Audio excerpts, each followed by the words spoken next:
Committee. It is Thursday, January 23rd, 9:02. We're currently at DPSST in the boardroom. We'll start off by reading the administrative announcement. This is a public meeting, subject to the public meeting law. It will be recorded. Deliberation of issues will only be conducted by board members unless permitted by the chair.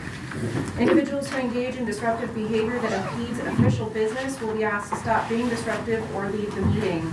Additional measures may be taken to have disruptive individuals removed if their continued presence poses a safety risk to other persons in the room or makes it impossible to continue the meeting.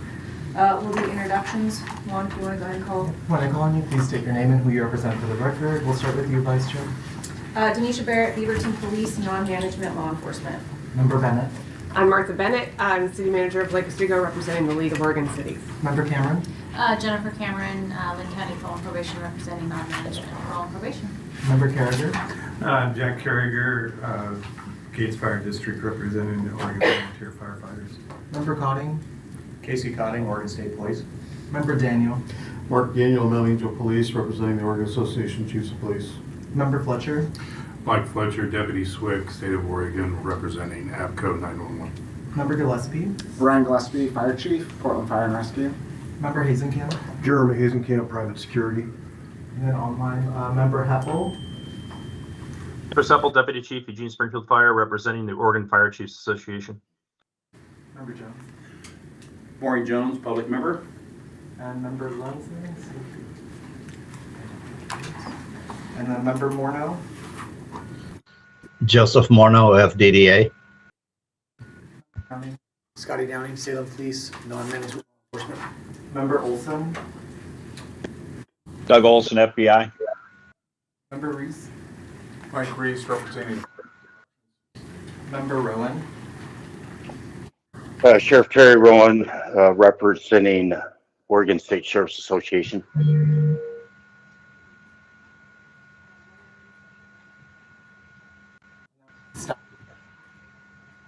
Executive Assistant, DPSST. Shelby Wright, Executive. Kathy Fink, SSD. Jennifer Howell. Jennifer Lavario, DPSSD. Kevin A. with the States Bureau. Sam. Anderson, DPSSD. Robert. New member. Catherine McAlpine. Phil Castle, DPSST. And I believe we have Kayla online. Kayla Ballra, DPSST. We'll move on to the last meeting, October 24th, 2024. Then we had an opportunity to look those over. Does anybody see any discrepancies that need to be noted? Yep. Just looking for consensus. A lot of heads. There go thumbs. We'll move on to Fire Policy Committee with an update from Chair Heppel.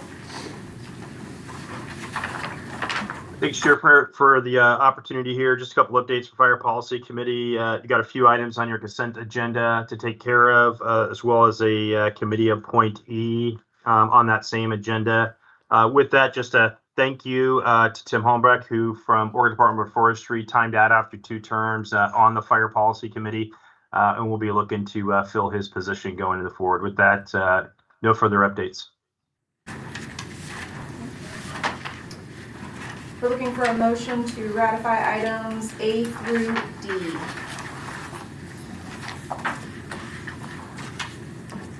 So moved. Second. All right, we're voting on a motion to approve the fire consent agenda, items A through D. Vice Chair Barrett. Aye. Member Bennett. Aye. Member Caballero Rubio. Member Cameron. Aye. Member Carriger. Aye. Member Cotting. Aye. Member Daniel. Aye. Member Fletcher. Aye. Member Gillespie. Aye. Member Hazenkamp. Aye. Member Heppel. Aye. Member Jones.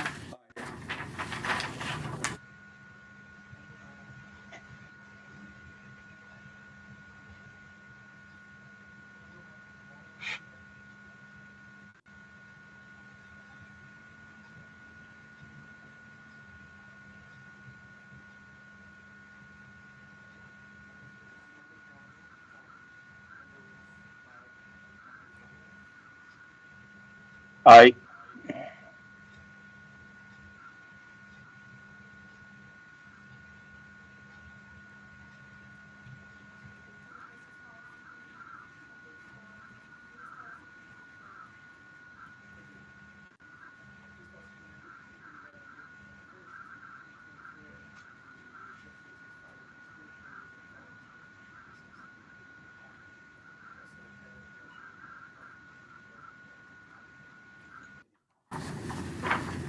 Thank you, Chair. Telecommunications Policy Committee, Chair Fletcher. Thank you. Good morning. Recently met on November 6th. The committee approved one administrative closure, and the committee conducted a certification review and took action on a case. TPC meets again next week on February 5th. Thank you. Corrections Policy Committee typically would be Chair English, but Captain Calpine is going to go ahead and present the update for us. Captain Calpine, for the record, CPC also met in November.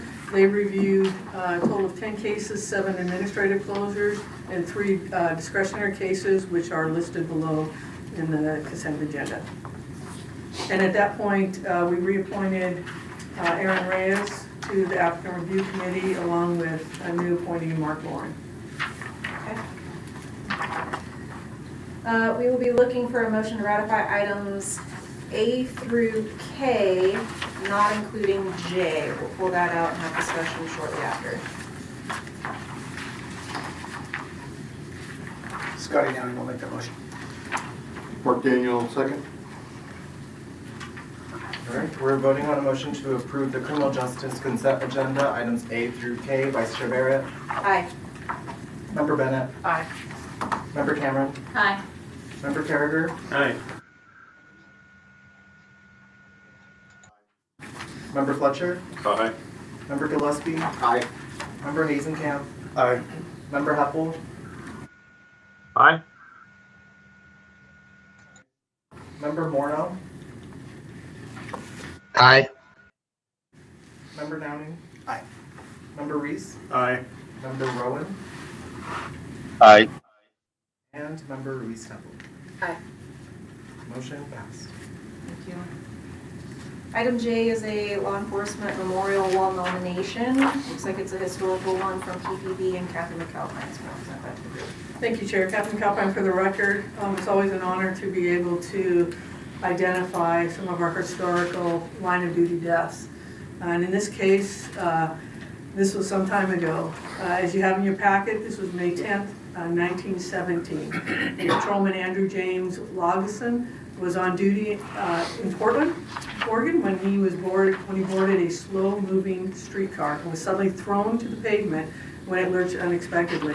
This accident rendered Patrolman Laugesen unconscious, and he was subsequently transferred to the hospital where he passed away 2 days later. On May 12, 1917, from a fractured skull. Patrolman Laugesen served for PPB for 5.5 years upon his death at age 46. It was brought to the attention of PPB staff in late 2024 that his line of duty death had not been recognized. They submitted to the National Law Enforcement Memorial Foundation, which was approved, and now this is the first time that the board has had an opportunity to review this and consider it for our Oregon Law Enforcement Memorial. You do have in rule, just so you can see what it is, and part of the rule is when they are inclusion in the National Law Enforcement Officers Memorial, it will be considered sufficient cause for inclusion into the Oregon Fallen Law Enforcement Memorial. That is item 4D in the rules that is available. So the action item I am coming before you is determine if the death of Patrolman Andrew James Laugesen qualifies for inclusion into the Oregon's Law Enforcement Memorial Wall. Thank you, Kathy. Is there any discussion?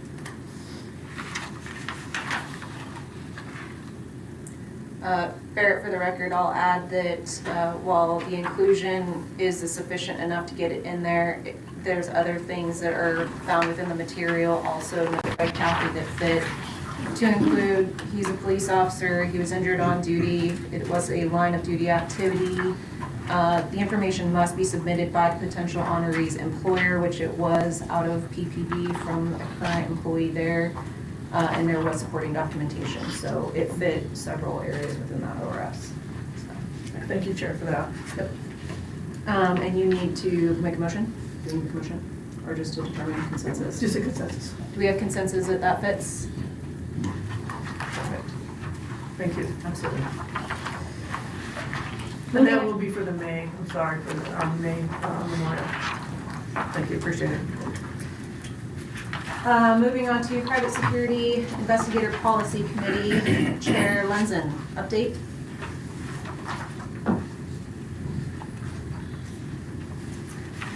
He's actually not present. He's not present. Is there an update out of that committee?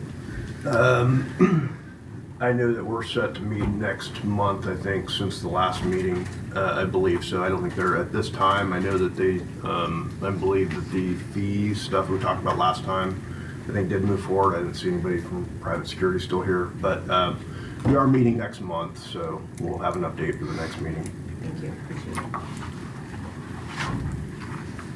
The only consent agenda item that we have is the informal update regarding the fee increases that was discussed.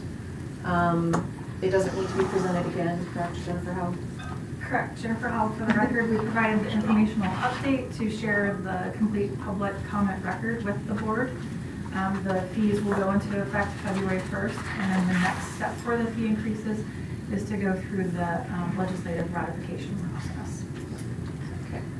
So then we are looking for a motion to ratify item A.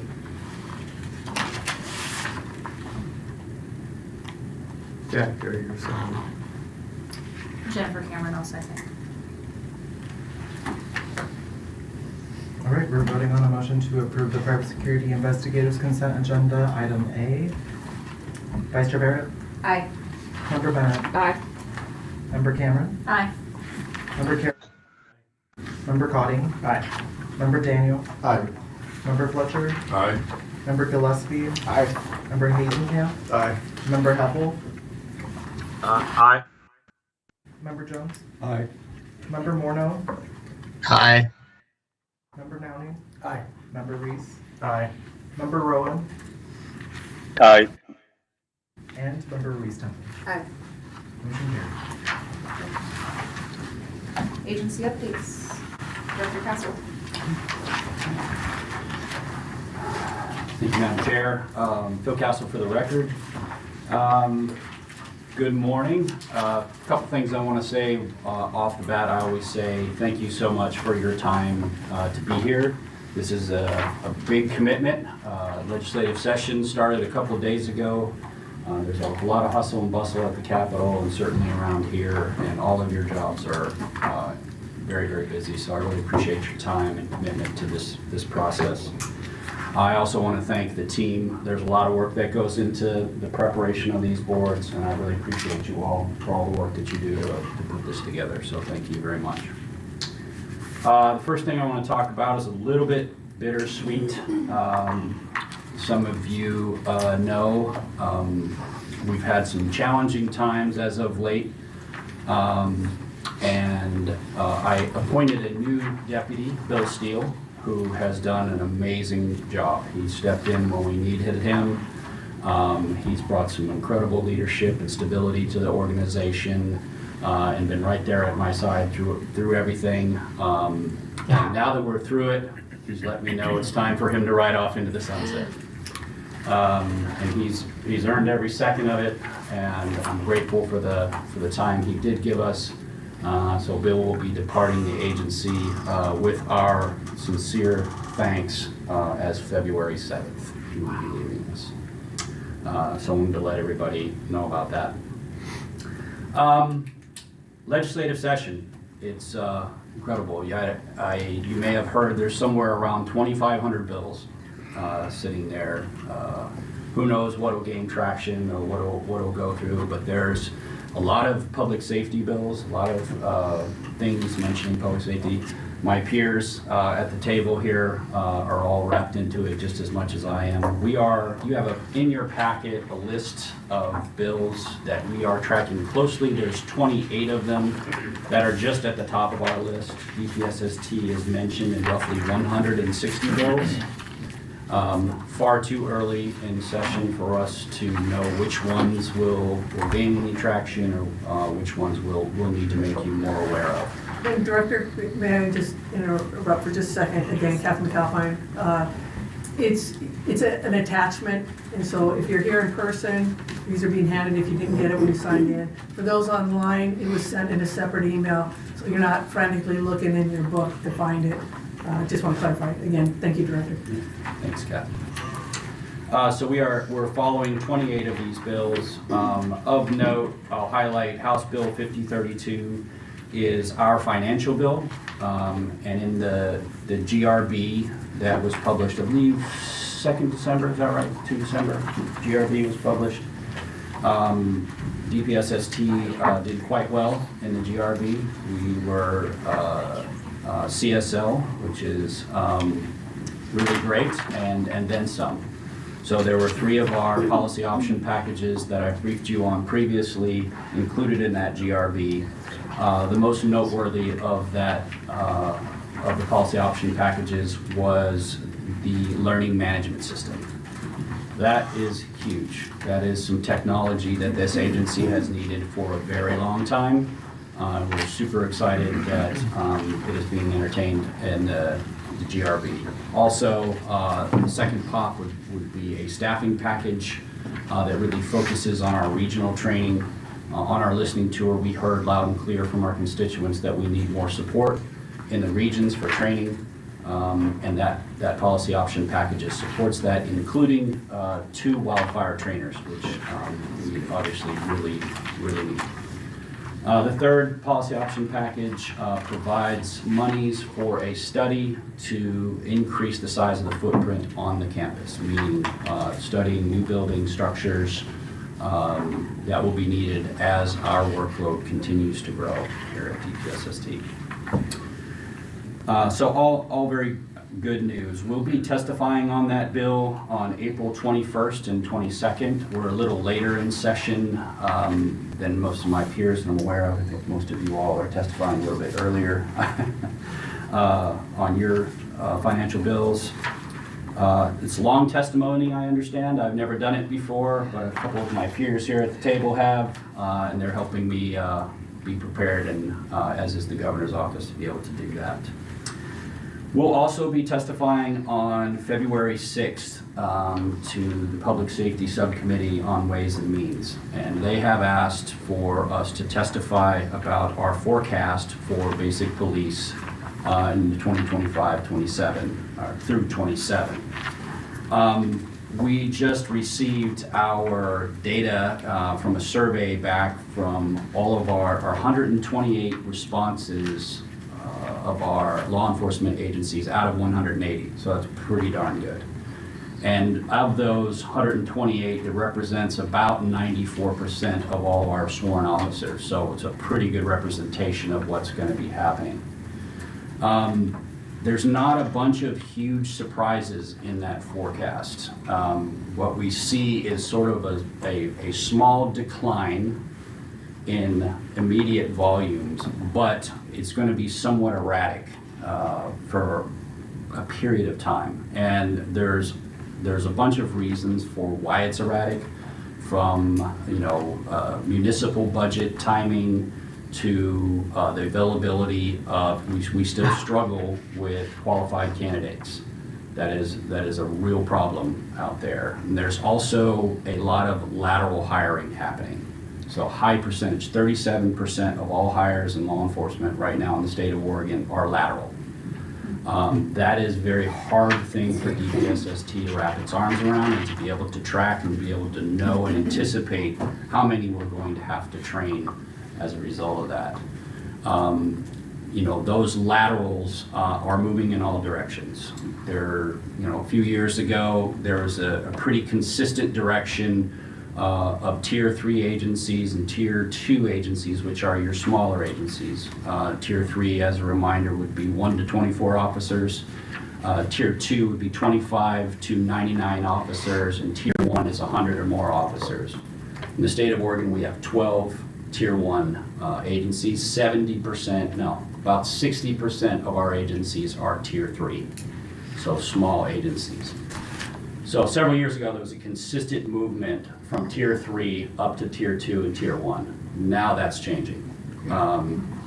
It's changing, it's going all different directions, right?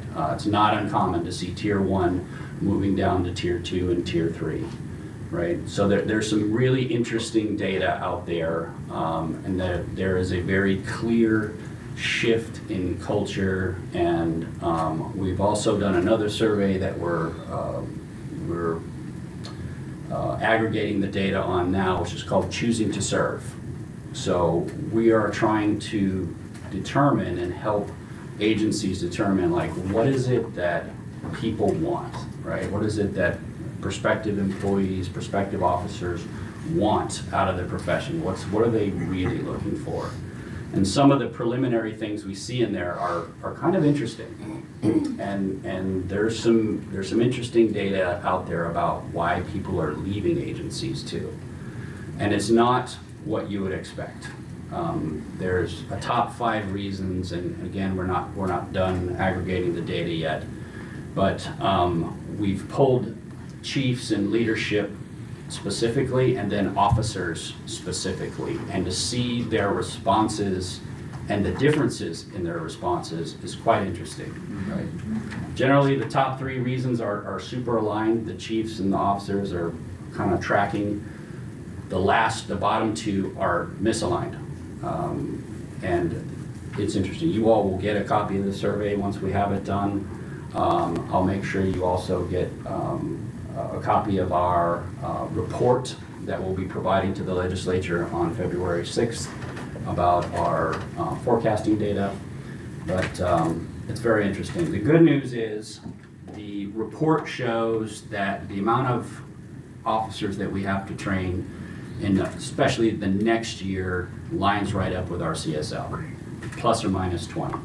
And that is something we can handle. And according to the data, we're going to be in good shape, and our wait time should not go. We are projecting that it won't go below 50 days, which is pretty awesome, right? That's well within our statutory obligation of 90 days.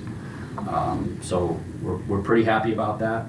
And then what our projection shows is a steady, slow increase in those volumes over the next several years, right? Versus the big spike that we saw a year ago.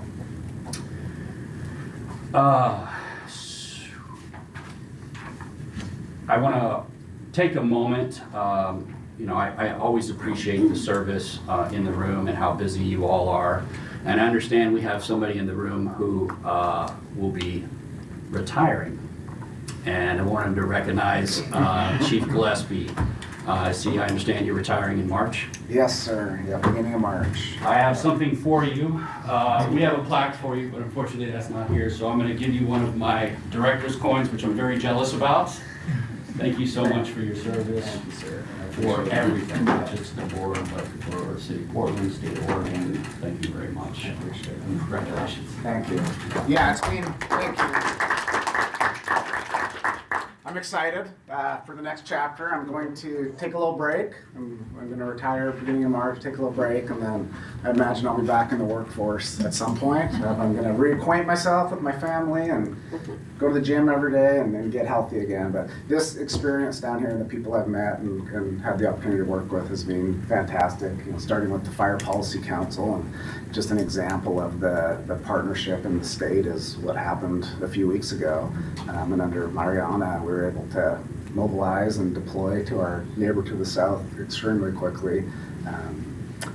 Great to see, to be able to offer that. And then the last couple of years with this group, just learning about public safety as a whole throughout the state, the work that's being done, so impressive, and I'm very humbled to be a part of it. So I hope to see y'all again in the future, wherever that takes us. But Congratulations. Thank you.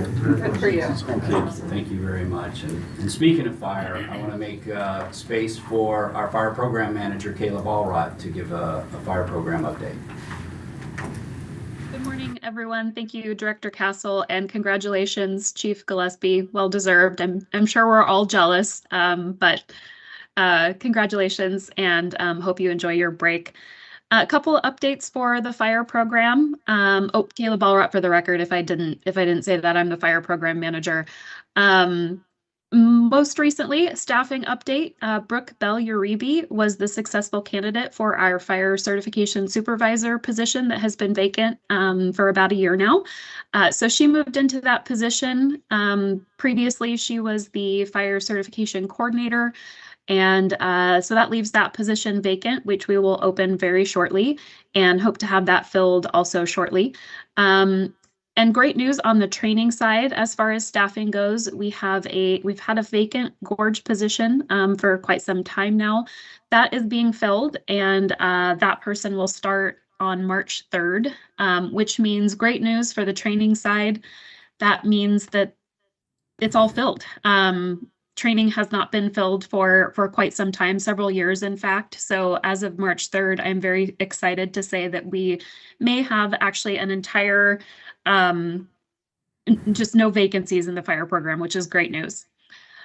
We also, in December, the fire program applied for the Assistance to Firefighters grant. This is a grant that fire departments and state fire training agencies in Oregon can apply for to obtain equipment, turnouts, SCBAs, things like that. And we usually apply for that each year to kind of get some equipment and props that our fire trainers utilize to train the fire service. So we applied for that again, and we applied for about $450,000 worth of props and equipment that we otherwise wouldn't be able to afford with our budget. So we're very thankful for that ability to apply for that grant, and we're hopeful that we will get it. And then we also found out that we recently got the previous fiscal year grant. So well under our way to kind of fill our each region with a variety of props so that all of our trainers and coordinators regionally aren't driving the props around and sharing the props. This really frees them up to train more people, have just more accessible props, and also lessens the wear and tear on the equipment since we're not on the road time as much. And then the last couple of things that I will mention, I have mentioned to the last couple of board meetings, but it's just some updates on those. So the Firefighter One Academy that we will be having on campus, that is set to open in April, the first weekend in April. We will do 2 weekends a month through July, and generally those will be every other weekend except avoiding some holidays. We did have to do a few back-to-back weekends. And weekends are to accommodate volunteers. As you know, volunteers often work weekdays, so they're available weekends to go through the academy. But of course, career and volunteer would be able to participate in the academy. So we are opening that registration next week and hoping to fill kind of a good variety of Oregon. We're going to open that kind of a set amount of people available in each region to fill those spots, and then we realize, Eastern Oregon and places like that probably won't be able to come to the academy every other weekend. So if those spots don't fill, we will open it to the whole of Oregon. And the last thing I'll mention is the Five Corners plan, in which we are doing some targeted joint training with the law enforcement regional and firefighters across Oregon. That is set to start in Coos Bay in April. So during that time, we will have a forcible entry training with our forcible entry prop for the law enforcement side, and then an active threat training for both sides, law enforcement and fire at the high school in Coos Bay. Similar plan for Morrow County and Tillamook counties are in the works for later in the year. And then another one that I will mention is a July kind of driving rodeo in Central Oregon out at Mount Bachelor. So we will have like a skid car, skid truck, off-road vehicles. So it'll be kind of a week-long driving opportunity for safe driving practices for both law enforcement and fire. And that will be open and available to any public safety folks who drive big rigs, smaller rigs, off-road, things like that. So looking forward to all of those. And then we've got a few other things in the works to be announced later in the year for other parts of Oregon as well. That's all I have today. I'm happy to entertain any questions. Otherwise, I'll kick it back over to Director Castle. Thank you, Kayla. At this point, I'm going to turn it over to Kathy, but before I do, I wanted to make sure I open the floor up for any questions you have of me.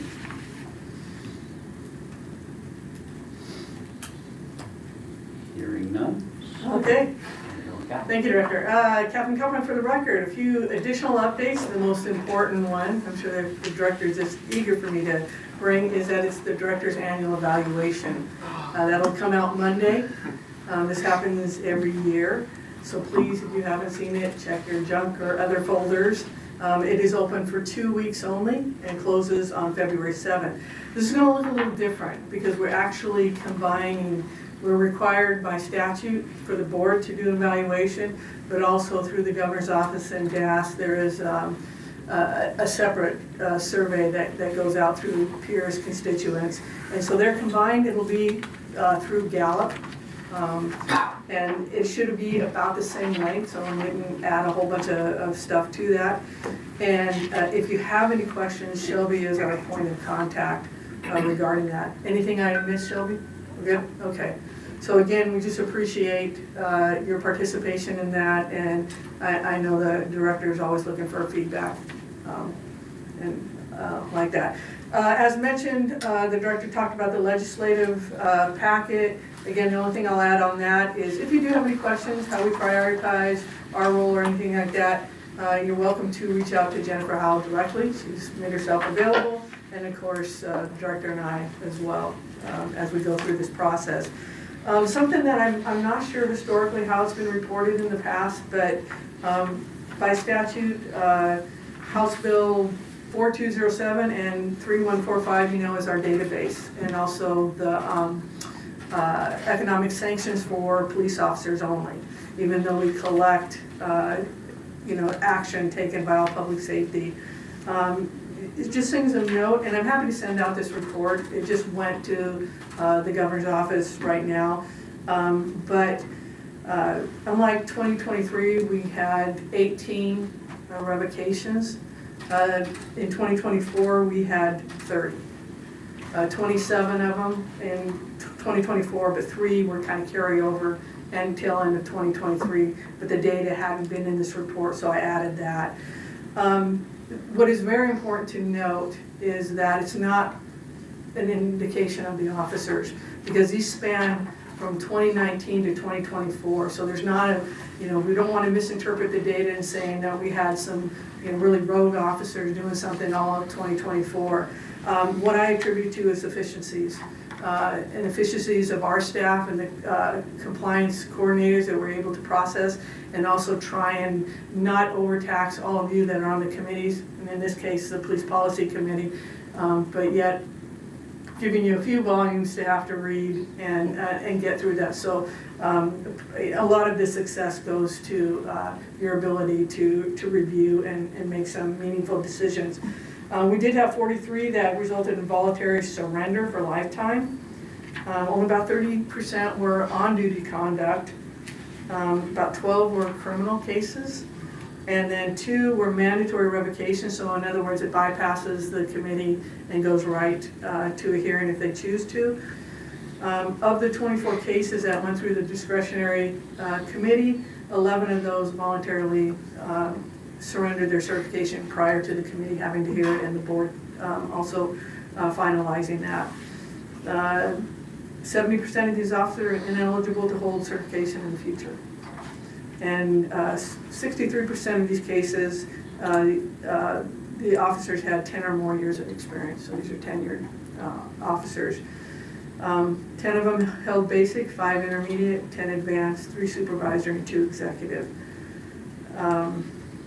And again, we actually the director and I have spoken, we don't have a robust case management system. There is more analysis that could be done, and as we're looking for ways to make meaningful extrapolating things, and then hopefully being able to go out to conferences, OACP, OSSA. It would be nice to be able to really peel back and do a deeper dive, and we're working towards that. But again, I want to share that with you. I'd be remiss. The economic sanctions, there were 28 reported last year, which was the first full year. This year, we had 30. 26 of them held the rank of that first level officer, deputy trooper. We did one that was a detective, 3 that were sergeants. 96% of those are all on-duty conduct. And 26% were on-duty driving-related incidents. And suspensions range from 1 day to 100 hours, depending on the agency's way that they mete out their sanctions.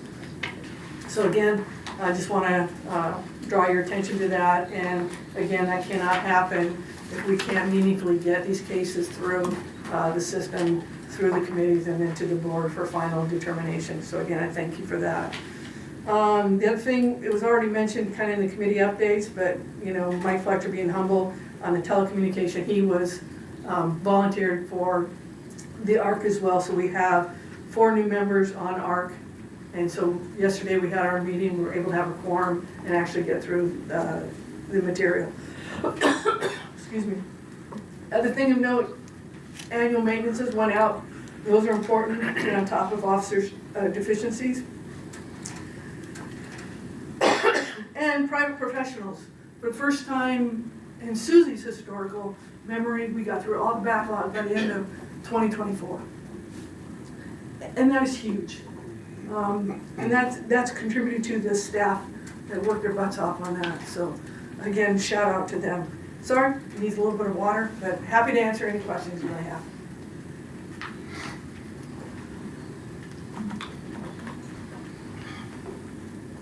And that's it. Yep. Director Castle, do you need anything else? No, well, one last thing, Madam Chair. It is absolutely a testament to the staff and their hard work, and it also is a testament to their leader. So, Good. Yeah. Thank you, Madam Chair. I have nothing further. If nobody has anything else to add, we will go ahead and adjourn the meeting. Next meeting date is April 24th.